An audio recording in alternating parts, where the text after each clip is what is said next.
Discover the next level in entertainment. Sky Cable's Evo Box is the latest product that lets you access over 190 channels, built-in streaming apps, and more than 5,000 downloadable apps and games. Get yours now at mysky.com.ph/skyevo or visit the Sky Zones in Ayala Center and Gaisano Grand Mall, Lapu-Lapu.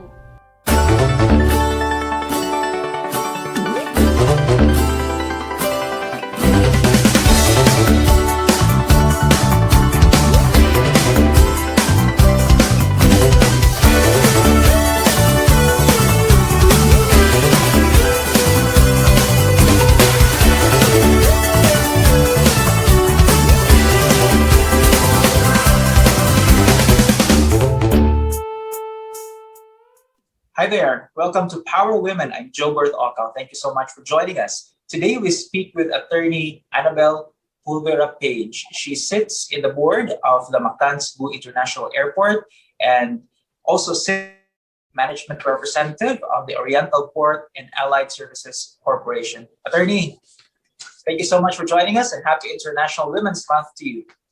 Oh yeah, it's my honor. It's my honor to join you in this program, Jobert. It should be a very interesting time for you to be the board. As you know, we are at the crossroads of resuscitating our economy and protecting the health of the people and transportation. The transportation sector plays a huge role in these efforts. Yeah. You're right in saying that. Very interesting. It's been really, especially in our airport, no? Air transportation has been hit a lot because of this pandemic. Cargo, we're quite okay. Maybe because essential goods are still being transported, so we're okay. Right. Because I work for the seaport and the airport, no. So, but we're optimistic that with our efforts to our united efforts to heal as one, to recover economically, that we will be able to see the silver lining, no, as we move forward. So right now, we're really just we're surviving, no, within the year, and hopefully with these efforts that are being actively undertaken by the national government and the LGUs or IATF, we'll be able to recover. Attorney, if you can just give us an idea, because the board actually plays a huge part in coming up with policies and regulations as far as the airport is concerned, and of course in the implementation of this one. How much voice does the board have with regard to the policies that the national government implements? The board, Mactan-Cebu International Authority, we regulate the policies inside the airport, no? But as far as protocols are concerned, these are set by the DOH. I think I'm implemented by IATF, or IATF also comes up with recommendations and policies. So what we do is implement them, no? Implement these policies in our airport. At the same time, the airport, because the source of the income of the airport also comes from operating our terminals. So we are also trying to at the same time survive, because the reduction, in terms of passenger traffic is really, really high. So so to just operate, to maintain our workforce, for example, because we don't want people losing jobs. We don't want to contribute to the unemployment rate. So that is a challenge. But so far, all our employees, so we had to review our spending. We have to be more efficient in our disbursements, and at the same time, we had to look for other ways to earn, generate income, not just rely on passenger traffic, so that we are able to survive. So on the question, if how much role do we have in setting policies, it's really LGUs, the local legislative bodies and national legislature, and our president also issues executive orders. Then we have the DOH. For labor, we have DOL. For those that affect the airport, we implement them. If there are, will be like oversight, how is this policy viable, then we contribute to that. Yeah. But do you have a say on do you have recommendations? Can you Yeah, we do that? submit recommendations. No, yeah. We have to coordinate with the LGUs, for example, no, on how to implement and if they is implementing this policy viable, is difficult, challenging. How can we make it easier? So we coordinate with them.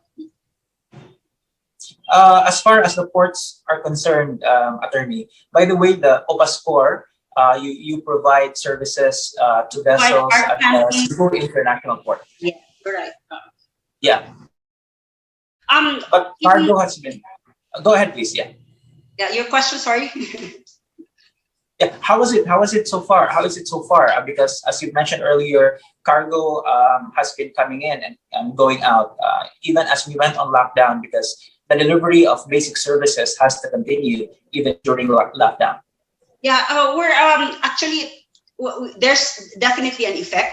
We cannot deny that, especially at the start. No, at the start of the pandemic, where a lot of things were uncertain. But eventually, we saw that the effect isn't as bad because while we are on lockdown, people continued to eat. People continued. The basic activities are there. So essential products still come and go, no, inside the port. And we've also endeavored as the service provider in the Cebu Port Authority. We endeavored to really continue to have our operations unhindered. So there were times that the protocols were quite strict, no, at the height of ECQ.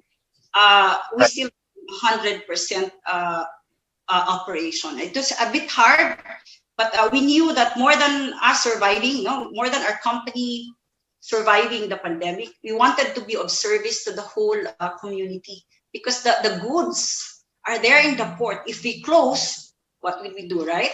So yeah, so we opened, we continued, and even until now, no, we're still on 24/7 operations. No, so we have to do a lot of. In fact, we exceeded. You know, we had our people on stage, like high cases in their municipalities, or no, sorry, in their barangays. We would have them stay in areas where we accredit, so that 24/7 operations could continue to keep our port open, you know, and make sure that cargoes are and cargoes get to go out where they should be. In making huge decisions like the ones you've been making, I'd like to believe for the past year, decisions that affect the lives of others, what considerations do you keep in mind, Atty? Personally? Yes, personally. Ako personally, I'm the company's management representative, no. So I'm in charge of implementing our management system, quality, environment, and occupational health, no. So for us to keep operating, our employees have to be healthy. So we really gave primary importance in keeping everybody safe. You know, we allotted budgets to make sure that to reduce potential harm. You know, we don't see COVID. So whatever sensible and science-based harm reduction that are being recommended, we follow as much as we provided transportation. So the primary objective was to keep our employees safe while at the same time delivering our services. So it was a real a balance that we needed to make. No, it was clear to us that the community by keeping the ports open, but at the same time we need to keep our employees healthy, and so we knew that we need to spend for it, and we did. At MCIAA, I understand that you have at least 3 women sitting in the board at MCIAA. You are still outnumbered by the men. How do you make sure that your voices are heard? A private sector, I'm the only woman, I think. But yes. the government sits. So sometimes they representatives. So there's a fairly good amount of women. I'm very, I'm just to answer that, I'm very lucky. You know, in our board, I feel all of us are being heard. I never felt that I wasn't heard because I'm a woman. Never an issue at all. Never, yeah. Outside of the MCIAA board, by the way, when you go into, how do you make sure that your voice is heard? regardless of who is there? To me, it's a really clear sense of who I am and what I represent. To really come from a point of self-assurance, no? I don't have to prove anything, that I come with a certain set of skills, a point of view, a certain set of gifts and talents, and I want to contribute that. And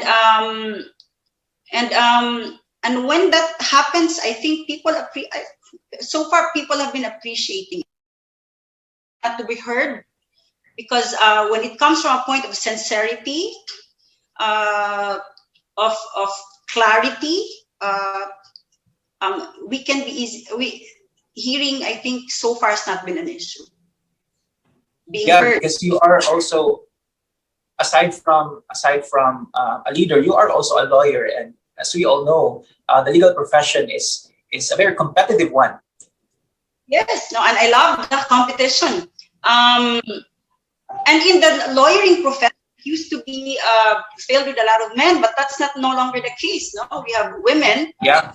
So many women in the practice of law, and not only as litigators, they also sit as judges, as fiscals, no, and so there's justices, no, in the Supreme Court, Court of Appeals, and the Sandigan Bayan. So a fairly shared amount of women, no, handling these tasks. If I may ask, attorney, what got you interested in the law in the first place? I understand you finished political science in your undergraduate studies at the University of San Carlos, but it's a normal transition from pol sci to law school. But in your case, what was the motivation in going into law school? Very personal for me. As a young kid, I always knew that service is my language of love. And because my strength is in communication, in analyzing, in decision making, I felt law was because my options were being an engineer, a doctor. So when I was thinking, based on I think lawyering, was the best, and still is the best option. So it was more of a strength. It's my personality and plus my strength. So having seen that, I said, I think this is the right profession for me, and I don't regret it. No, not even the slightest regret. You're also a student leader back in your days at the university. What was the motivation for that as well? I think again, service. I said, no. Service is my language of love, and I feel like my purpose, the purpose of my life, is to use whatever God has given me to serve others. And being a leader is really about serving. It's being lifting people up. It's being able to contribute, and so that was the motivation. At that time, I didn't really have a sense of, to be honest, and candid. It wasn't about being I'm a woman. I want to be regarded as a woman. It wasn't like that. It was just really basically service is something that I love. Having held several leadership positions and background, leaders do you think our community, our country needs today? Value-based leaders, conscious leadership. I think that's what the kind of leaders that we need today. Leadership that are based on core values, guided, informed, by core values of love, and these basic core values that leaders should have, and conscious leadership. Because many times a leader comes from the point of view of insecurities, and so the decisions that they make more to really address their ego needs rather than the needs of the constituents they serve. So to me, it's a personal thing. A leader should know himself first, what core values will he bring, so that when he leads, we will expect will be aligned with that core values that he is standing on. You mentioned earlier, attorney, that more and more women are now occupying quite high positions in various organizations. Like in the legal profession, we now have women, many more women lawyers, judges, even justices. But the world has the world really made it easier for women these days? I would think so. Yeah, I look at these things with great optimism. We can see the strides we're making. No? Although, to be honest, I look forward to a world where being the first woman president will no longer be celebrated because it's just expected. And like we don't celebrate the first woman Oscar winner, these things, right? When we stop quote unquote celebrating that, that means there really is real equality. No, but well, we're not yet there. That's why we have a women's month and all these things, no? But generally, we've made strides in this area. We see a lot of women excelling, acceptance of women in leadership positions, and not just that, no? Acceptance of women choosing to be mothers, choosing to be right. Yeah, and I think we have more, and I have a lot of friends, and this is quite personal, I'm sorry. I have a lot of friends who doubt themselves when they devote their time to homeschooling their children instead of pursuing a career. And to me, and I said, we should celebrate that choice. Yeah, no? Yeah, and so I've seen this development, no, in our country and in the world, and that gives me great optimism. So it's not just seeing women in leadership positions; it's celebrating women accepting women for their choices as women and celebrating it and not condescending it. What do you think can the community do as a whole for us to reach that mindset or that culture? Yeah, community, and I think the women themselves, no? When we are the ones not positive, or not, when we lose hope, no, in this area of our lives, and it's difficult, no? If we always come from a point of view of inferiority, like, no one can make us feel inferior without our consent. But if we come to the table feeling inferior, we cannot contribute to us being heard, no? That's what I mean. When I apply for a job, for example, or when I don't want to be judged. So I want to be judged as a person of talent, a person of skill, a person of gifts, a person of values.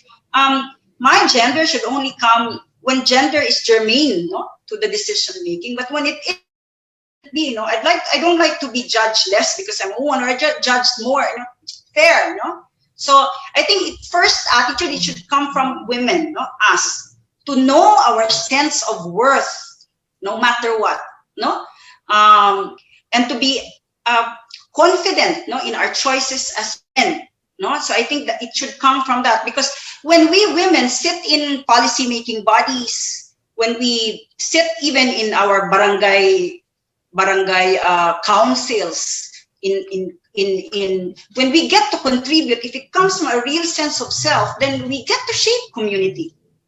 Because after all, we now see a lot of women in power, and if they can truly be a voice of self-assured women, then we will progress, faster.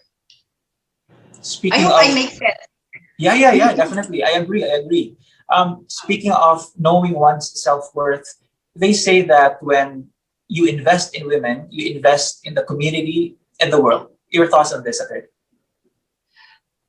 Again, I come from the point of view of inclusivity, acceptance. So what I say is that invest in the development of human resources and do not exclude a certain gender, a certain race.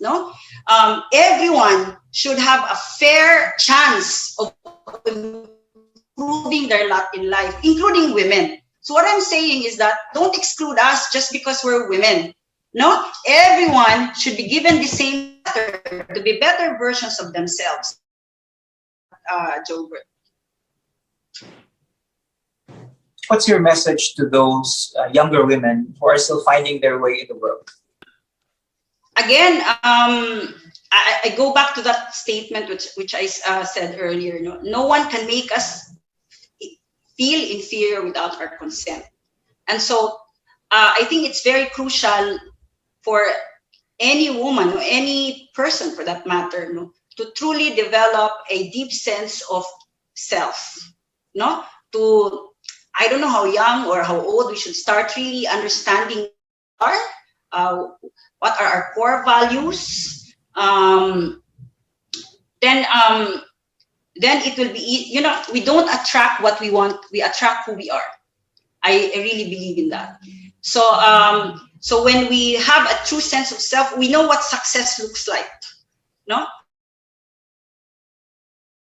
And when we pursue them with focus, we pursue them with diligence, we will be able to reach where we want to be. Our journeys are different. While it is true that we are all imperfect, we too are gifted. No, we have women and men. We have different skills, talents, gifts to offer, and so it's very important for a young woman to know what these are. To know what these are, and then at the same time develop habits of resilience, habits of courage. I call them. You know, as I'm in my late 40s, and I've been in a lot of challenges and trials, and I realized that while you know, we have this sense of what success looks like, it's very important for us to also to develop the tools, the right tools to achieve them. And one of the things that I feel strongly about is really developing our inner life. No, strengthen our emotionality, strengthen our spirituality, and be healthy physically. And so then we are able to pursue what success is to us. Attorney Annabel Pulvera-Page, thank you so much for your words and for joining us here in Power Women. Happy International Women's Month again to you. Oh, thank you. Thank you so much. I enjoyed this, huh? Quite intensely. Thank you again. Thanks for joining us. This is Power Women Season 4.